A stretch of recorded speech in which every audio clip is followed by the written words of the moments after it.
Hi friends, இன்றைக்கி தனம் சீரியலில் என்ன நடக்க போகுது அப்படின்னு சொல்லி பார்த்தீங்க அப்படின்னா, தனம் ஒரு வீடு கட்டிகிட்டு இருப்பாங்க இல்லையா, அந்த வீட்டை நீயே வச்சுக்கோ அப்படின்னு சொல்லி தனத்துக்கிட்ட அந்த சாவியை கூட கொடுப்பாங்கல்ல, அந்த சீன் தாங்க இன்றைக்கி நடக்க போகுது. என்னன்னு சொல்லி பார்த்தீங்க அப்படின்னா, வீடு முழுசாக கட்டி முடிச்சிட்டாங்க.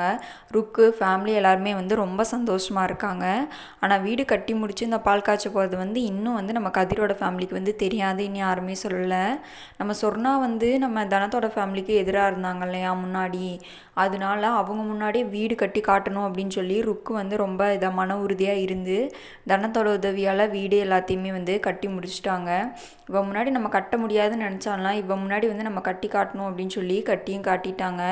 அதுக்காக வேண்டி பத்திரிக்கையெல்லாம் எடுத்துகிட்டு போய் நம்ம சொர்ணா வீட்டில் தனம், அதுக்கடுத்து ருக்கு, அப்புறம் அவங்க ஃபேமிலியில் இருக்கவங்க எல்லாருமே கொண்டு போய் கொடுக்குறாங்க. உடனே சொர்ணா என்ன பண்ணுறாங்கன்னா, தனம் இப்போ புதுசாக இருக்க வீட்டுக்கு கல்யாணம் முடிச்சு போயிருக்கால, வீட்டில் 7:30 எடுத்துடுவோம் அப்படின்னு சொல்லி பிளான் போடுறாங்க. இன்றைக்கான எபிசோடில் இதுதான் ஃப்ரெண்ட்ஸ் நடக்க போகுது. நாளைக்கு மீட் பண்ணுறேன். பாய்.